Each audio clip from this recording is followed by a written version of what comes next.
when we're talking about trauma and how it relates to, different aspects of what we're all going through. So we're just so honored to have you, and we thank you again for being here. And with that, I will kick things off with just a quick centering meditation. So about a minute or so, if everyone would like to just kind of get nice and comfortable in your chair, gently closing the eyes when you're ready, and just beginning by bringing the focus to your breathing and allowing your breath to become a bridge to a sense of relaxation and sort of tuning into what's going on in your inner world in this moment.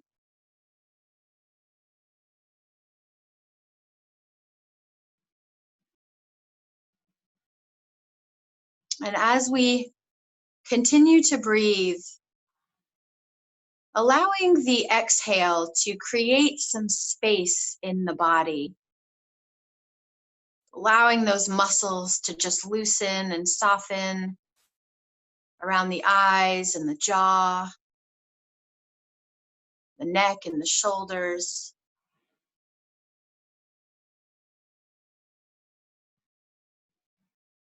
Just imagine your body just creating some space, releasing a little bit of tension with every breath.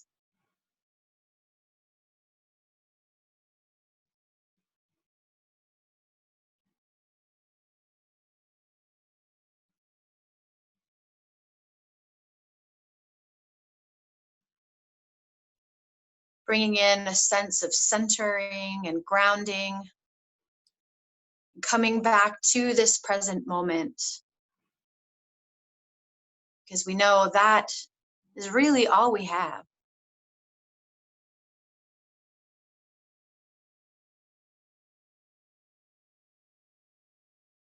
One more nice, spacious breath in and out.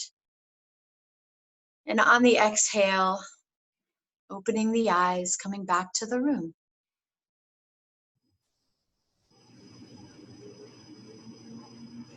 Thank you, Caroline.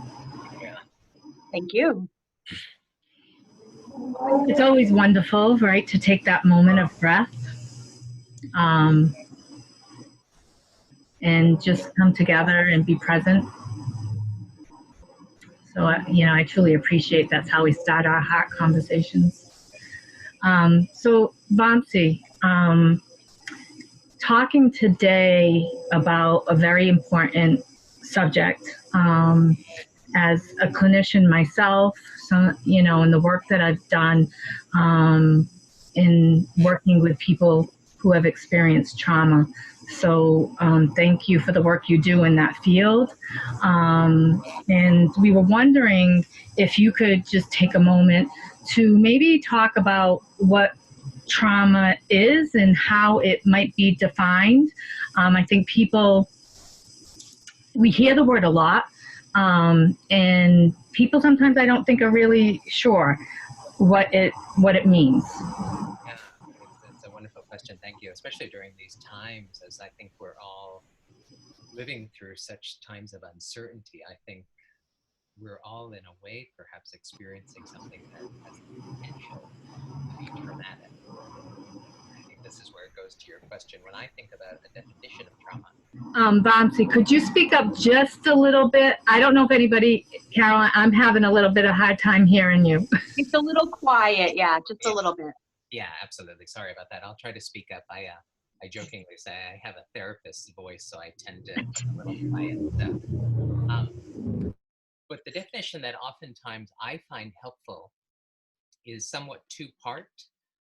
The first part of the definition comes from the work of some trauma experts, Pat Ogden and others.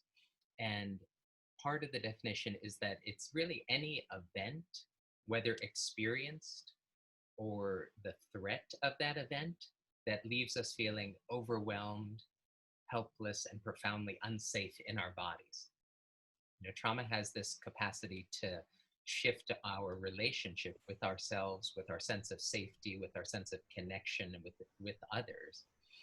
The other part of the definition that I think is really important is comes from SAMHSA, or the Substance Abuse Mental Health and Service Administration, and it's the 3 E's model, I think, of trauma, where we have an event, any type of circumstance that could include, again, an actual event, extreme threat or unsafe, being in an incredibly unsafe situation, or the threat of that potentially happening, which I think so dovetails with what we're experiencing now. So you have the event, and then the second E is the experience of those events that helps to determine whether it's felt as traumatic. So how a person experiences it, how a person labels it, how they assign meaning to it, whether it disrupts their sense of how they think about the world, how they think about their relationships. And then the last part, the third E, are the long-lasting or enduring adverse effects of the event and the experience. So this again could be, what is my sense of safety within my body? Is my memory impaired? Am I feeling alert or hyper alert or vigilant all of the time? So I think trauma is fundamentally about the shifts that occur in our own bodies and the safety within our body, as well as our relationships with other people. So interesting. One of the things, Vamsi, I think that I heard you say also is that it's particular to a person, like an individual's experience, and it's not necessarily like if something happened to me and it happened to you, that we would experience it the same way. Yeah, I think it's such an important point you're bringing up. There's such key individual differences that can occur, and that could occur for a variety of reasons: temperamental factors, personality factors, biological factors. What are our potential histories of trauma or adversity during the course of our life? We know that probably upwards of 92% of us will experience something traumatic. So none of us will probably be spared from some type of traumatic event. And roughly 8 to 15% of individuals will go on to later develop PTSD, or post-traumatic stress disorder. So while the event is a key component of it, and again, that could be the actual experience of an event or the potential threat of an event, how individuals experience that later and the effects of it is going to be highly individualized and variable.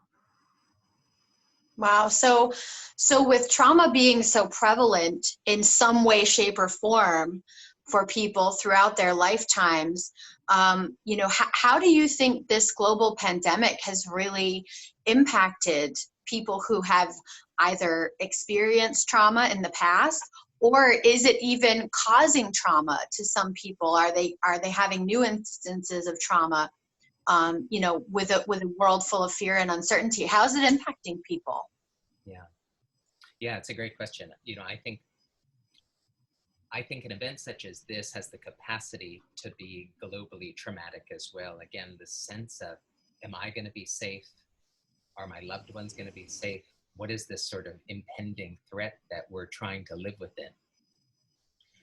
So while I do believe there's a quality of a universal experience with this, again, I think there's high level of individualization based on what are people's histories, and then what are people's current circumstances. This is already demonstrating that it's affecting different populations in different ways. Those individuals that were already, I think, historically marginalized, that have pre-existing conditions, that were unfortunately living perhaps in environments that had levels of unsafety to begin with, they're being disproportionately affected by this. So I think this current pandemic, in a lot of ways, echoes or mirrors the experiences that occur in a day-to-day way related to trauma. That while I do think there is a quality of universality that will experience some level of traumatic event, individuals that will go on to later develop sort of the effects of their adversity, I think can be quite disproportionate depending on what subpopulation you may be in. We often think about in clinical work, sometimes like, especially in more emergent situations, like there's a responder and a survivor, or a helper and a survivor. But in a lot of situations right now, like we're all kind of feeling both of those roles. I think at times, we can feel very much like I'm struggling right now. As we were talking about earlier, I think we're all going through different waves of challenge. And so this is where I think we can both be sort of that individual that's struggling with this, as well as the helper for others within our communities. That is really, I think that's such an important point, and then the question becomes, how important is it for us to recognize that we don't always have to be the person who's helping, right? We don't always have to be the one who's providing the support. How important is it for us to recognize that we also can be the ones who are suffering from the trauma as well, depending on the day, depending on the hour even. Yeah, in talking about this, I'm wondering also, Vamsi, what are some of those, if you can share, like some of those indicators, because some of those things that we're talking about, right, in terms of even what globally we're experiencing now, can be a new experience, right, a new trauma, or in addition to triggering something that may be old that we either knew or didn't know about? Yeah, I think it's such an important question. I think within all of us, one of the concepts that often comes up regularly in trauma studies, but I think in general, just in terms of how we navigate with our emotions, is something called a window of tolerance, sometimes called a zone of resilience or zone of optimal arousal. So it has different names, but this window of tolerance that we all have. And when we're in our window, it's not to say that we're always feeling calm and collected.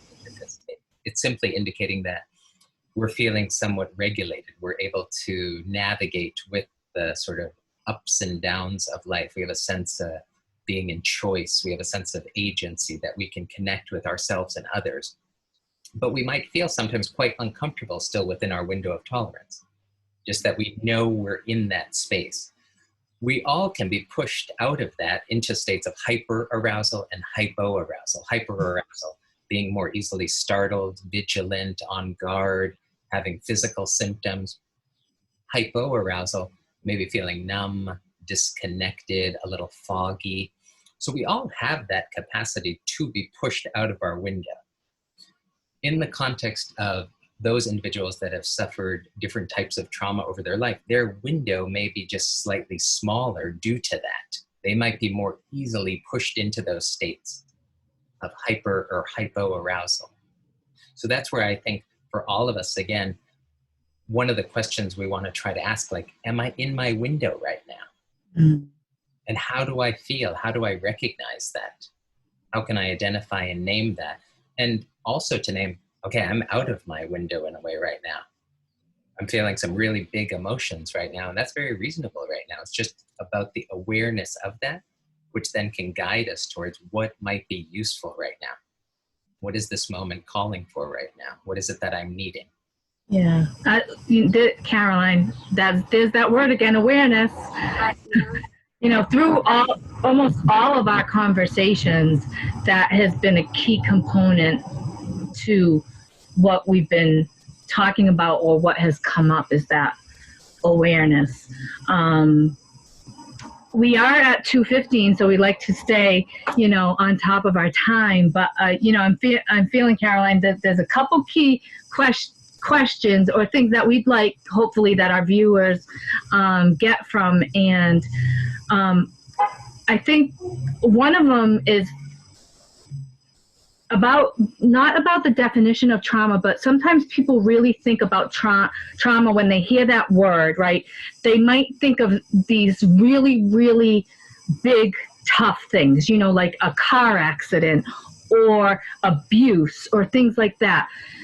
And then what I've found in my experience in working with people is that what happens for the rest of the population who has experienced some trauma but doesn't fit into what that category, they minimize their experience and then maybe not get the support that they have and kind of judge themselves about how they're feeling. So I guess I wanted to kind of ask you about kind of, I know it's kind of briefly, but kind of that spectrum and what can fall under there.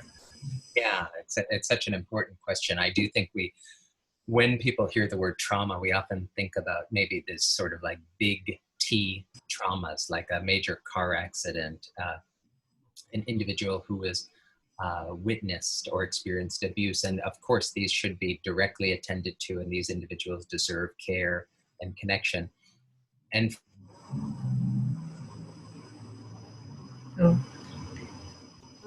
Oh, I think we paused a little bit. Our connection is so It's hit or miss today, Kelly. I don't know. yeah. So we'll wait for a couple minutes, Vamsi's connection to get back to us. I'm not sure if he can hear us. There he is. Hi, Vamsi. Hi, we lost you. We lost you for a few seconds. Sorry about that. So, just to continue on that point that you were describing, we sometimes distinguish like a big T trauma, like these major life events. And that can be, again, what people's experience and the effects of them are. And some people might have experienced significant neglect, not being seen, not being attended to, and actually that's actually more prevalent. And those can be very significant contributors to an individual's experience of trauma as well. But I think we are talking about a continuum of experience with trauma and the experience of trauma maybe being on one side, and that we all are going to experience some significant levels of stress and adversity throughout our lives. And some amount of stress is actually, stress sometimes I think kind of gets a bad rap. Some amount of stress allows us to develop sort of the skills of resiliency, if it's measured, if it has some level of predictability to it, and we're able to manage it. That's what we need to develop, the inner strength and inner resilience. So understanding then, I think that, everybody has their own experiences and has a lot of factors that are unique to them. Do you have, I know this awareness piece has already come up as sort of a tool that people can employ as they start to think about how to manage a triggering event or effects of trauma that they've experienced or that they are experiencing. Do you have any other tools or suggestions, Vamsi, that you can kind of share with the people who are watching? Yeah, I think it's a great question. I think we all need to be attentive to a few things in particular. We talked about sort of this level of awareness, and then really being reminded of our social connections. I think social connections are really the greatest human need after food and shelter. I think we deeply need one another, and those social connections provide the buffering capacity to help us navigate this adversity. I often say, like, we are the medicine for one another. Oh, so it's one of the key things, restoring our social connection or maintaining that sense of social connection in whichever ways feel manageable for us, and observing sort of how much of that we need and balancing that with our need for solitude as opposed to loneliness, having time intentionally for ourselves, as well as time for connection. So I think social connection is such a key factor right now.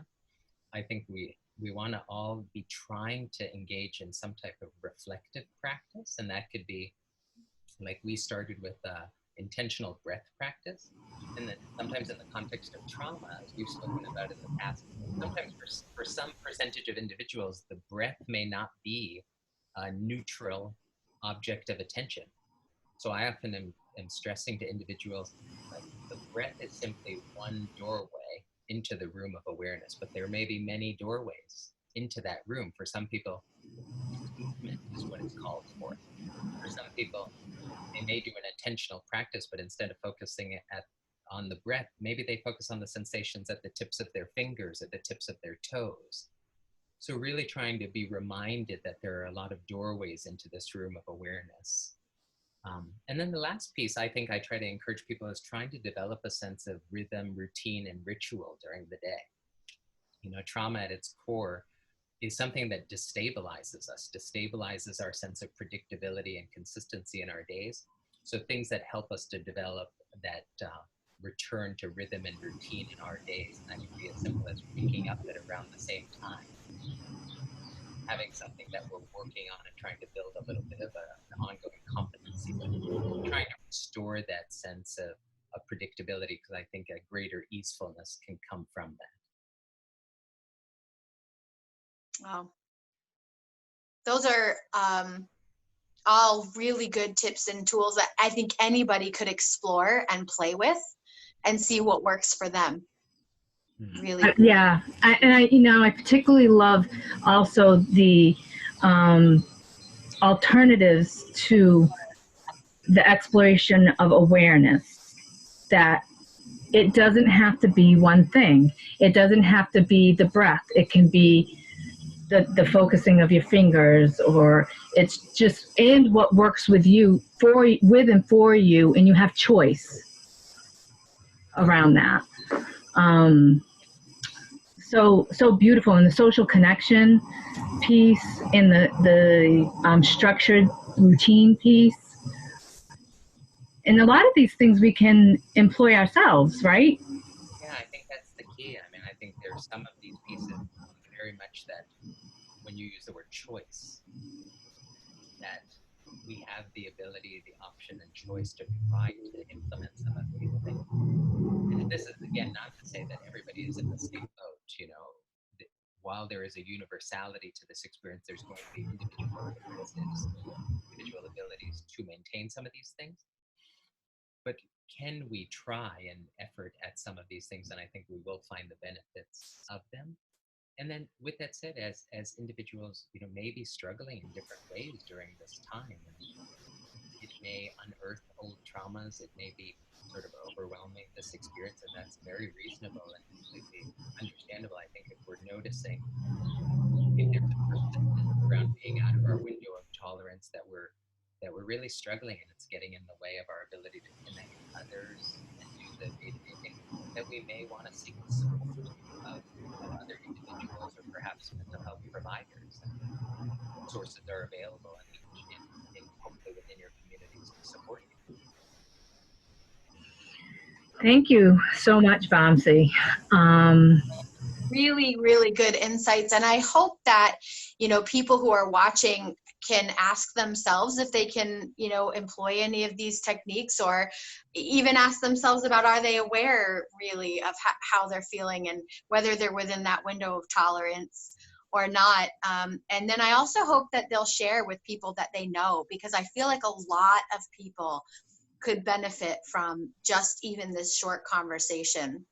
So thank you very, very much for sharing your time with us and your knowledge. I think, you know, you do such a beautiful job at explaining it to people and sort of, you know, demystifying that word, which I think carries a lot of connotation already for people. So hopefully, you know, this will be helpful for folks.